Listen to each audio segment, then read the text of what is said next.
Assalamualaikum warahmatullahi wabarakatuh. Halo teman-teman semua, kembali lagi dengan saya Sarifah Dinda.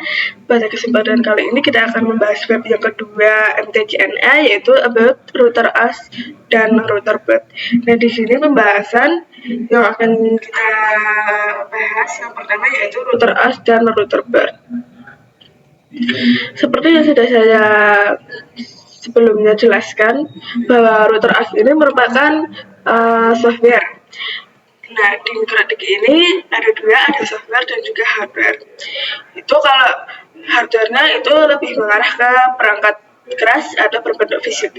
Nah, di sini router AS ini sama seperti Windows, bisa diinstal di PC atau server ataupun virtualisasi lainnya seperti VirtualBox maupun VMware. Nah, router AS ini juga standalone operating system yang berbasis Linux dengan versi 3.3.5 kernel. Lalu jika ada pertanyaan, kenapa sih router AS diinstal di PC? Nah, karena kalau misal kita install di PC itu bisa custom nih, misal dari RAM-nya, berapa hard disk-nya, yang apa prosesornya, yang apa, dan lain sebagainya. Itu kita bisa custom. Dan kalau misal dia rusak OS-nya, maka yang perlu kita ganti itu hanya port lainnya saja. Teman-teman, berbeda dengan router bird, ya, untuk jenis-jenis produk mikrotik dari router AS itu misalnya ada mikrotik S86, Ameto, Inara, OGMA dan lain sebagainya. Kemudian untuk mikrotik bird ini built-in hardware. Perlu diketahui bahwa fitur-fitur mikrotik itu ada banyak sekali, dan semua fitur-fitur itu bisa tersedia dalam satu perangkat saja loh. Jadi router bird itu dibuat untuk menjalankan sebuah sistem operasi router AS. Ada juga perangkat router bird yang berbentuk pecahan seperti wireless mikrotik, yang mana itu tidak membebani router. Dan juga untuk mikrotik bird ini tersedia mulai dari yang low end sampai dengan high end. Selanjutnya yang kedua yaitu router AS features. Nah, jadi kebanyakan orang itu berpikir jika mikrotik itu hanya sebatas routing saja, tapi sebenarnya hal itu kurang tepat nih.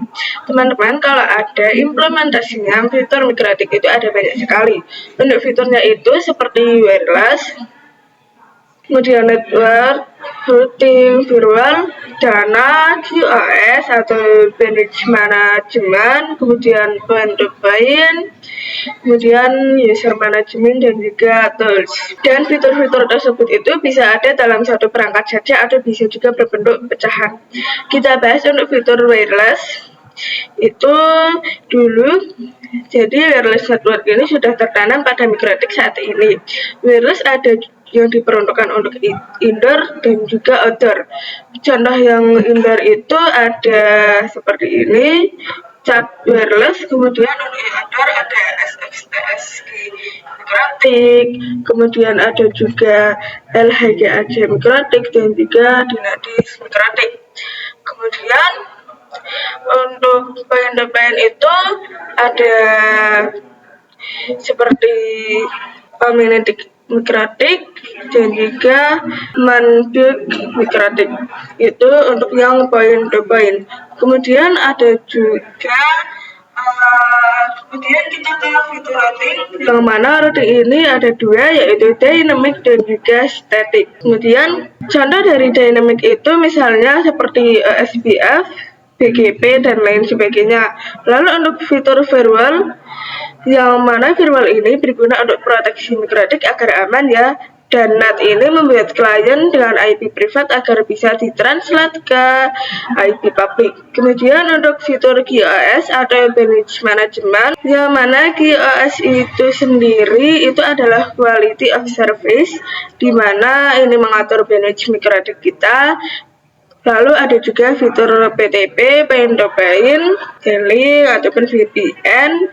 Ini digunakan untuk meremote server ya. Kemudian fitur user management ini misalnya DHCP itu agar kita mendapatkan IP otomatis.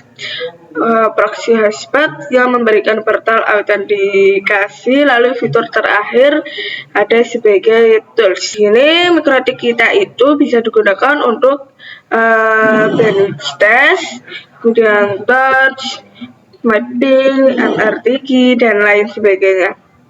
Jadi di sini ditegaskan bahwa mikrotik itu adalah sebuah router yang menghubungkan jaringan-jaringan dengan jaringan lainnya. Oke, selanjutnya mengenai router BERT. Name, router BERT tipe, dan arsitektur router BERT. Nah, di sini untuk pengkategorian nama router BERT ini ada 3 kategori. Yang pertama ini berdasarkan simbol. Nah, di sini ada simbol RP951.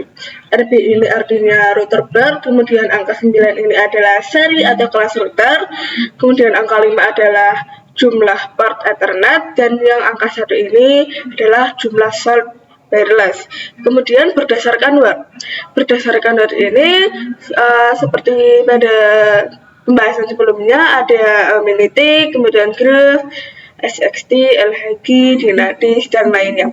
Kemudian untuk berdasarkan exceptional naming, nama disederhanakan dan disesuaikan dengan tahun pengembangan, dan biasanya Ethernetnya ini lebih dari 9 port. Jadi ketika teman-teman ini membeli perangkat keras router BERT ini portnya lebih dari 9, berarti itu menggunakan pengkategorian nama exceptional naming. Di sini caranya seperti RB600, ini RB600 mikrotik, dan juga RB1000 mikrotik.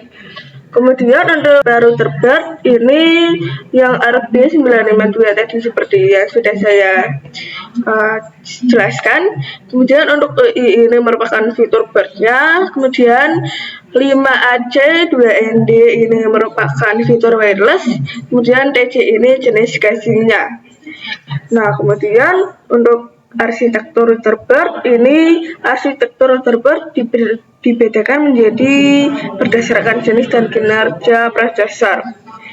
Software atau AS untuk setiap arsitektur itu berbeda. Untuk informasi lebih jelasnya mengenai arsitektur router BERT itu teman-teman bisa buka saja website www.mikrotik.com. Oke, sekian saja pembahasan pada bab 2 kali ini. Kurang lebihnya saya mohon maaf. Terima kasih, sampai jumpa di video selanjutnya. Bye bye. Wassalamualaikum warahmatullahi wabarakatuh.